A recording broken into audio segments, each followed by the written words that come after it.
नमस्कार मित्रांनो, after marriage एक प्रेमकथा भाग 72 मध्ये आपण पाहणार आहे. Don't worry, I am okay. Yogita, sorry, मी उगाच प्रेमचा राग तुझ्यावर काढला. मी खूप चुकीचं वागलो तुझ्याशी. तुझी काही चूक नसताना तुझ्या राग निघाला. तो गिल्टी फील करत होता. प्रवीण, प्लीज सॉरी नको ना बोलूस. मी तुझीच आहे. माझ्यावर राग निघाला म्हणून त्याचं एवढं वाईट नको रे वाटून घेऊस. तुला झालेला त्रासापुढे तर हे काहीच नाही. योगिता, मगाशी काय म्हणालीस? कधी रे? ती विचार करत म्हणाली.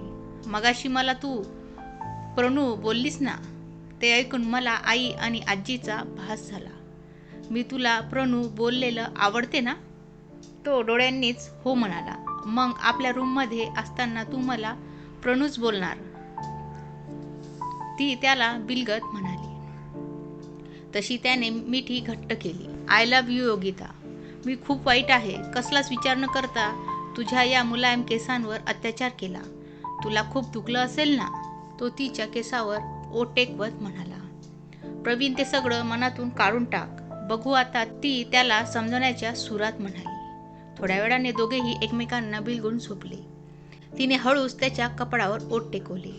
त्याच्या केसातून अलवार हात फिरवत त्याला कुशीत घेऊन हळूवार त्याच्या डोक्यावर थोपटत त्याच्या विचारात हरवून गेली. थोड्या वेळाने तो डोळे मिटून त्याच्या निद्राहीन झाला.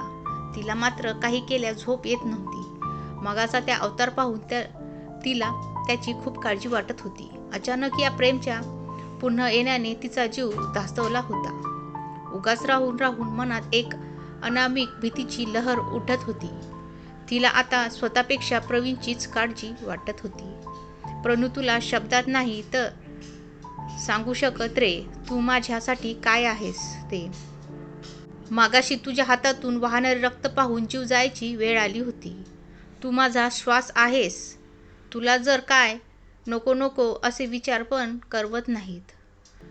प्रवीण, तूच माझे जग आहेस रे. तुझ्यासोबतचा प्रत्येक क्षण स्पेशल आहे माझ्यासाठी.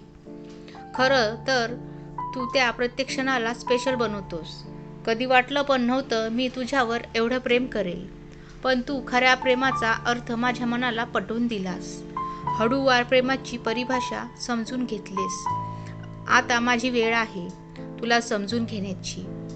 तसं तर तू नवरा म्हणून खूपच समजूतदार आहेस. तुला समजून घेताना मला जास्त त्रास होणार नाही. तिने त्याच्या चेहऱ्यावर पाहत मनातच विचार करत त्याच्या कपडावर ओठ टेकवले. तो मात्र गाढ झोपला होता. दुसऱ्या दिवशी योगिताला लवकर जाग आली. खरं तर रात्रभर प्रवीणच्या काळजीनेच तिची नीट झोपच लागली नव्हती. त्याच्या हाताला धक्का लागेल आणि त्याला आणखीन दुखवेल या विचाराने ती अगदी सावधपणे त्याच्या बाजूला झोपली होती. पण सकाळी जाग आल्यावर पाहिलं तर तो मस्तीच्या पोटावर हात टेकून आरामात झोपला होता. आता त्याच्या हाताला धक्का लागेल म्हणून ती तशीच पडून त्याच्याकडे एकसारखी पाहत होती. थोड्या वेळाने त्याला जाग आली. तसेच डोळे मिटूनच स्मित हास्य करत त्याने भुवया उचलल्या. तशी तिच्या चेहऱ्यावर गोड स्माईल आली. Good morning Pranu. खरंच याचा मूड किती लवकर ठीक होतो ते एक बरं आहे. तिने मनातच विचार करत त्याच्या कपडावर ओठ टेकवले. असे कोरडे कोरडे गुड मॉर्निंग नको मला. तो डोळे मिटून तशीच ती लागली. अशी लाजतेस काय? मी काय म्हणालो? तो अजूनही डोळे मिटूनच बोलत होता. तुझे तर डोळे मिटलेले आहेत, मग तुला कसं समजलं मी लाजते ते? मला सर्व समजतं, तो तिला जवळ घेत म्हणाला.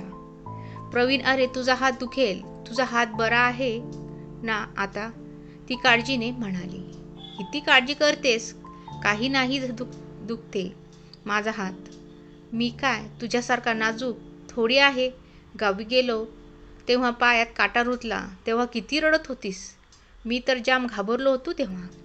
ते आठवलं की ते क्षण आपोआपच नजरेसमोर येतात. तो एकदम तिच्या चेहऱ्यासमोर चेहरा आणत तसे ते क्षण दोघांच्या नजरेसमोर आले. खरंच ते 2 दिवस आणि तुझ्यासोबत जगलेले ते क्षण मी कधीच विसरू शकणार नाही. ते सोनेरी क्षण हृदयाच्या एका कोपऱ्यात अगदी जपून ठेवलेत. ती त्या विचारातून हरवून बोलत होती. आणखीन काय जपून ठेवले आहे हृदयात? तो हरवलेल्या तिच्याकडे पाहत तशी ती लाजली म्हणजे अजून पण काही तरी आहे सांग, तो प्रेमाने म्हणाला. अजून ना? ती बोलण्यापेक्षा जास्त लाजतच होती. योगिता सांग ना, आता किती ते लाजतेस ग? ते तू पहिल्यांदा म्हणजे तुझा आज आपला फर्स्ट किस. तशी त्याच्या चेहऱ्यावर स्माईल आली. योगिता अजूनही तू ते आठवून किती लाजतेस ग? तो तिचे हात बाजूला सरून तिच्याकडे पाहून स्माईल करत म्हणाला. तुला माहीत आहे का, ते क्षण मी ही माझ्या हृदयात जपून ठेवले. तो तिच्या अगदी जवळ येत. बरं ऐक ना, तो तिच्या चेहऱ्याची केसाची बट मागे सरत. बोल ना, ती श्वास रोखून त्याच्याकडे पाहत म्हणाली. चल आपण ना पुन्हा त्या जुन्या आठवणींना उजाळा देऊया. तो तिला जवळ घेऊन तिच्या नाकावर नाक घासत म्हणाला. तशी ती लाजून लालगुलाबी झाली. प्रेमनं या दोघांमध्ये भांडण व्हावं म्हणून काडी टाकून आग लावली होती, पण त्याच्या कृत्याचा उलट परिणाम झाला होता. त्या आग लावण्याच्या या दोघांतलं प्रेम अजून वाढलं होतं. दिवसेंदिवस त्यांचं प्रेम जास्त बहरत होतं. दोघेही एकमेकांच्या प्रेमात अखंड बुडाले होते. आता प्रेम असो नाही तर माधुरी येऊ, कोणाच्याही भडकावाने यांच्यातलं प्रेम कमी होणार नव्हतं. रात्री त्या नशेत जिंकलेल्या मुलीला प्रेम भावेशच्या रूमवर घेऊन आला होता. सकाळी उठून दोघे पण आनंदाच्या भरात मोठ्याने आवाज म्युझिक लावून डान्स करत होते. आपली नजर फिरवली. कुठे आहे मी? मला इकडे कोण घेऊन आलंय? ती एकटी स्वतःशी मोठ्याने बोलत होती.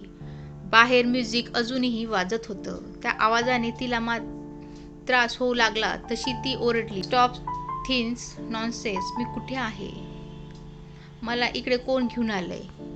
त्या मुलीचा बेडरूमचा मधून आवाज आला. तसं भावेशने म्युझिक बंद केलं. तिचा आवाज ऐकून प्रेम पटकन बेडरूममध्ये आला. कूल डाऊन माधुरी, तू अगदी योग्य ठिकाणी आहेस आणि योग्य वेळी आपली भेट झाली. प्रेम तिचा आवाज ऐकून आत येत म्हणाला. हो, माधुरीच आहे ती. आता ती इथे अचानक कशी आणि कुठून आली ते आपण पुढे हळूहळू जाणून घेऊया. प्रेम, तू इकडे कसा? ती प्रेमकडे पाहून चकित होऊन म्हणाली. हे तर मी तुला विचारायला हवं ना, म्हणजे तू इथे कशी आणि एवढे दिवस कुठे होतीस? हे बरं आहे अचानक गायब झाली आणि मलाच विचारतेस तू इथे कसा म्हणून. प्रेम तिच्यावर हसत भावेशकडे पाहत म्हणाला. तुला काय करायचं आहे त्याचं? आणि तू मला इकडे कुठून घेऊन आला आहेस ते सांग आधी. ती अजूनही आजूबाजूला पाहून बोलत होती. ही माझ्या मित्राची रूम आहे आणि मॅडम तुम्ही रात्री एवढ्या झिंगल्या होत्या की त्या अवस्थेत तुम्हाला चालणं पण शक्य होत नव्हतं आणि मैत्रिणीला अशा अवस्थेत सोडून घरी येणे माझ्या संस्कारात बसत नाही.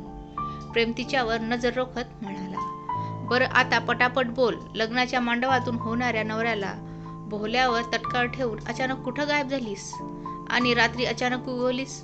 कुठे होतीस एवढे दिवस? प्रेम अधीरतेने विचारत म्हणाला. प्रेम, सकाळी सकाळी माझ्या डोक्यात जाऊ नकोस, समजलं ना? आधी मला काहीतरी खायला आणून दे. माधुरीने प्रेमकडे फरमान सोडलं होतं. ए भावा, जा रे बाबा खाली जाऊन बाईसाहेबांना काहीतरी खायला घेऊन ये. प्रेम दात खात, असं काहीतरी घेऊन येऊ नकोस, चांगलं काहीतरी आण. माधुरी भावेशला टोकत म्हणाली. जसे काय आमच्या उपकारालाच खाते ही बया. हिला जर पण भाव दिला नसता ना, पण अभी के लिए तो ये अपने काम की चीज है. प्रेम मनात गूढ हास्य करत बोलत होता. इकडे आपले लवबर्ड जुन्या आठवणींना उजाळा देऊन त्यांचे आवरून खाली आले. डायनिंग टेबलवर सगळे नाश्ता करायला बसले होते. ते दोघे येऊन बाजूला रिकाम्या खुर्चीत एकमेकांच्या शेजारीच बसले. प्रवीण, अरे काय झाले तुझ्या हाताला? सुमित्रा काळजीने म्हणाल्या. तसं श्रीधररावांनी पण त्याच्या हाताकडे पाहिलं. सुमित्रा पटकन उठून त्याच्या जवळ जात म्हणाल्या. त्याचा हात हातात घेत, प्रणू, अरे काय लागले तुझ्या हाताला? त्या काळजीने त्याच्या हाताकडे पाहत म्हणाले. काही नाही अगं, थोडंसं. अरे पण अचानक काय आणि लागलंय तुझ्या हाताला? आत्या म्हणाल्या. अगं ते कारचा डोअर बंद करताना थोडंसं लागलं. प्रवीण नजर चोरत तसं योगिताने त्याच्याकडे पाहिले. त्याने नजरेनंच तिला शांत राहायला सांगितलं. कारचा डोअर बंद करताना का कोणाशी मारामारी केली माहीत नाही, सायली मनातच म्हणाली. समोर बोलण्यापेक्षा सध्या तरी ती जास्त करून मनातच बोलत होती. कारण या घरात योगिताला सोडली तर बाकीच्या सगळ्यांनाच तिची गुणी माहीत होती. समोर बोलून स्वतःचाच पचका करून घेण्यापेक्षा मनातच बोलणे तिला परवडत होतं. अरे पण असं कसं कारचा डोअर बंद करताना लागलंय?